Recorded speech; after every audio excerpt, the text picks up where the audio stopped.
Diaria. Porque ahora vamos a recibir a nuestros primeros invitados para hablar de un tema que realmente creo que es importante, y es que formar la independencia y la autonomía, aunque debería comenzar desde edades muy tempranas, en muchos de los casos no es fácil. Y no debemos echarle solamente la culpa al niño o a la niña que se ha pegado. En muchos casos, nosotros como papás también tenemos que ser conscientes que en nuestro afán de amar y de querer dar, hacemos que nuestros hijos sean tan apegados que no obtengan la independencia necesaria. Hoy con la doctora Clara Ospina estaremos hablando de la independencia aún viviendo con los padres, así que bienvenida, gracias por acompañarnos. Muchísimas gracias por la invitación nuevamente, encantada de estar aquí. Bueno, por aquí vamos llegando nosotras también, y si se falta abajo, Olguita. Pero yo las vi rugiendo y todo. ¡Ruge! Bueno, este tema de cómo lograr la independencia viviendo aún con los padres, doctora Clara, se da de una manera muy frecuente. O sea, hijos, es decir, en otras culturas, en otras sociedades es muy normal que los hijos cumplen la mayoría de edad o terminan sus estudios y van y hacen una vida independiente, se casen o no se casen. Sin embargo, en nuestra sociedad, pues podemos tener 30, 40, 50 años y aún seguir viviendo con los padres. Pero es tan difícil, porque es que cuando ya uno está grande, atenerse a las normas estrictas y exactas de una casa donde la mamá es la que manda, donde el papá es el que tiene la última palabra, resulta complicado. ¿Es posible lograr una independencia uno estando bien grande y viviendo con los papás? Sí, cuando me invitaron yo pensaba en el tema y la conclusión es: la independencia no depende del lugar donde vivas, ¿sí? O sea, hay una independencia operativa, por decir, que seas capaz de hacerte tu comida, de arreglar tu habitación, tu casa. Eso es lo de menos, al fin y al cabo. Bueno, pero hay mucha gente que no tiene ni idea. Sí. O sea, hay gente que tiene ni idea con de los papás cocinar, que se los hacen. El hotel mamá. Sí, Sí, exactamente. caliente la comida al niño y el niño tiene 50 años. Sí, sí. Bueno. Entonces hay muchos tipos de independencia y no dependen de dónde vivas. Tú puedes estar en la casa de tus padres, pero ser independiente, sí, o sea, ser independiente económicamente, ser independiente emocionalmente y tener esa dependencia operacional de la que hablaba, o no. O sea, tú te puedes ir de la casa, terminar casándote o no y ser súper dependiente tanto de tus padres como de las personas con las que empiezas a convivir. ¿Qué hace que un carácter sea dependiente o independiente? Pues como hemos dicho muchas veces, hay tendencias de las personas, hay personas más apegadas, pero tiene mucho que ver con el aprendizaje que se haga en la familia y con el aprendizaje que tengas a través de los años. Los padres, como tú decías, hacen mucho, ¿sí? Hay padres que son, bueno, desde mi punto de vista, obviamente, que me gusta mucho la independencia, muy asfixiantes. Ajá. Y hay otros, sí. Hablando de padres y de hijos. Y hay otros que fomentan mucho la autonomía, que es un tema del que ya hablábamos, ¿sí? Esa necesidad de proteger a los hijos hace que los infantilicemos. Entonces, que no sufran, que no se incomoden, que no lo pasen mal. Muchísimas casas tienen empleadas en el hogar que tampoco permiten que los niños aprendan a hacer nada. Entonces, depende de muchos factores. ¿Cómo lograr la independencia? Yo creo que es una necesidad que uno va sintiendo en la medida en que va creciendo. Hay gente que no la siente, como decíamos. O sea, hay gente que es como, qué rico ser independiente, pero me encanta que me laven, me planchen, me organicen, me hagan la comida, me tomen decisiones por mí. Digamos que la independencia hay que ganarla. O sea, hay que ganársela. Si alguien reclama independencia aún viviendo con los padres, tiene que demostrar que es que puede vivir de manera independiente aún estando y hay que aprender en el mismo techo. a que los padres no saboteen esa independencia, porque siempre tenderán a la inercia, siempre tenderán a la inercia de que el hijo se quede, de protegerlo, de hacer por él, ¿sí? ¿Sabes? Pero es que, ¿sabes qué? Algo que me llama la atención, que estamos hablando solamente desde la parte del hacer, que mencionabas que hay gente que no es capaz ni siquiera de cocinarse un huevo, y sí, es cierto, pero hay una independencia que a mí me parece mucho más importante, y es esa independencia emocional. O sea, que aun cuando tú vivas lejos o cerca de tus papás, tú puedas tomar tus propias decisiones. ¿Qué es esa independencia emocional? ¿Cómo podríamos definirla?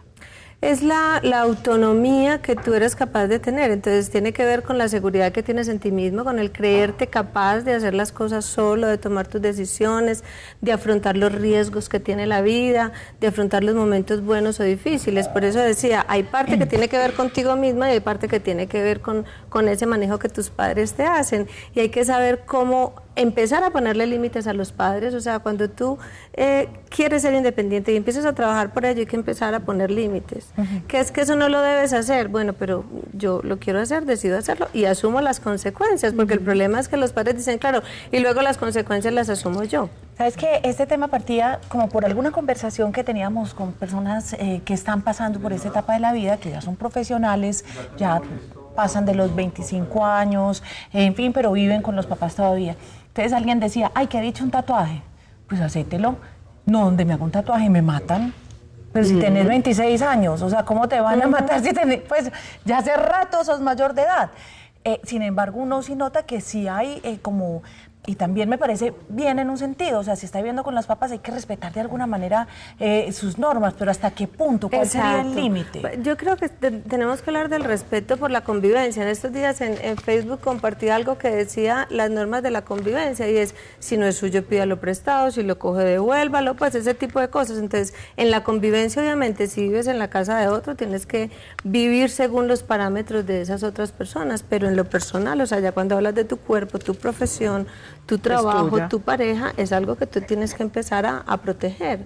Está bien que no estés de acuerdo, pues incluso puedes opinar, otra cosa es que yo me cohíba o deje de hacer porque tú como papá o mamá no quieres que yo haga cuando yo ya soy un adulto. Hay unos síndromes que yo no sé pues si están como tipificados. Sí, tipificados, que es como el de Peter Pan o el de Campanita, ¿cierto? Refiriéndose a los que nunca quieren dejar de ser niños.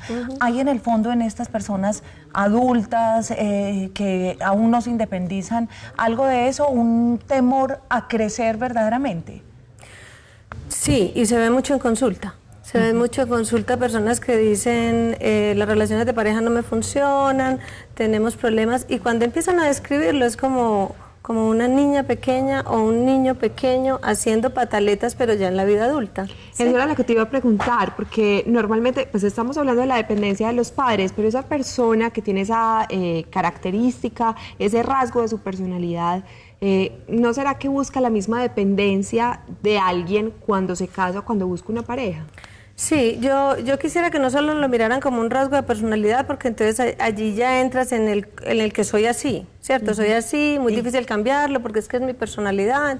No, son más hábitos, estilos, exacto, o sea, estilos en los que aprendes a relacionarte que pueden ser cambiados, pero efectivamente, por eso decía, no depende del lugar donde vivas.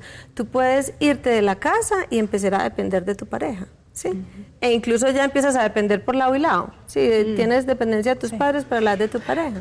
Hablábamos fuera de micrófonos, pero esto me parece que puede ser aportante en el tema de qué forma muchas veces nosotros como papás hacemos que nuestros hijos sean dependientes en nombre del amor. Entonces, por ejemplo, los vemos jugando solos cuando son chiquitos y eso es muy normal. Y, ay, pobre, el niño está jugando solo. Y se va uno a jugar con él y lo acostumbra que tiene que estar jugando con otra persona siempre.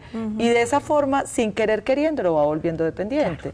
Entonces, hay pequeños detalles que dentro de la formación nosotros como papás deberíamos tomar en consideración para ayudar en este proceso de independencia a criar hijos que sean tranquilos frente a eso. Por supuesto, siempre hablamos de la autonomía, o sea, los niños tienen que aprender a ser capaces de hacer sus cosas.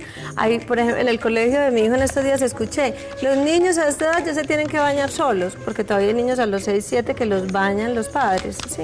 Tienen que aprender a tender su cama, tienen que aprender a elegir su ropa y a ponérsela solos, tienen que aprender a peinarse. Todo ese tipo de cosas desde pequeños hace que ellos se vuelvan autónomos. Responsabilízate de tus dientes, se tienen que lavar 3 veces al día, no porque yo te lo diga, porque tú sabes que debes hacerlo.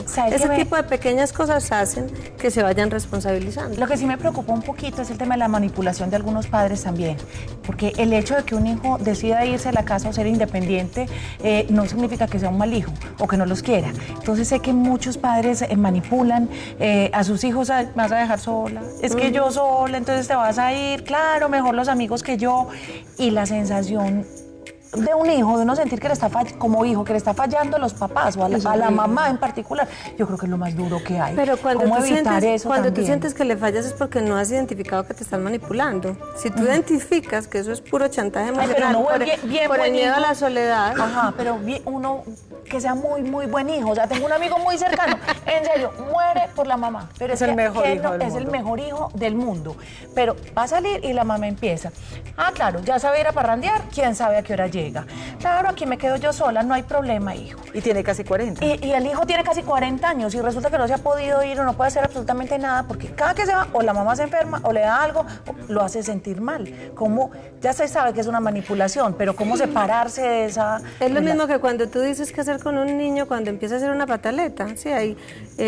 Mientras más atención le pongas, más perdura, ¿sí? En la medida en que te enfermas, entonces tú dices, no me puedo ir porque se enferma, ya se seguirá enfermando. Pero hay que hacer como de mala persona un poquito. Te puede molestar egoísta. mucho, yo sé que te puedes estar brava, pero yo igual voy a salir. Sé Pero que estás ¿saben? triste, sé que no te gusta estar sola, pero Yo igual lo voy tengo a mi hacer. vida, Pero es que no necesito- solo es por la manipulación que eso genera, y no solo es por el mal sentimiento que uno sabe que lo están manipulando, sino porque a uno también le duele como hijo ver que su mamá se pone triste, se siente sola, quisiera compartir más tiempo con uno. Es una sensación pero de no es justo, uno culpabilidad. también tiene que vivir su vida. Pero los también hijos hay que hacen lo pensar en mismo, uno. o sea, estamos hablando solo de los padres, Pero pero los los hijos hijos hacen lo también. mismo. Eso será parte y dos, cuando, entonces, y cuando Clara. están pequeños, No, me lo vas a decir más a mí. difícil. Llevo 11 años sin salir. Clarita, muchas gracias por A acompañarnos. ustedes ¿Cómo es que por la invitar. página donde los encontramos? Bueno, de nuestro programa Domina tus celos es www.dominatucelos.com/blog. Muchísimas gracias por A acompañarnos. ustedes por Muchísimas invitar.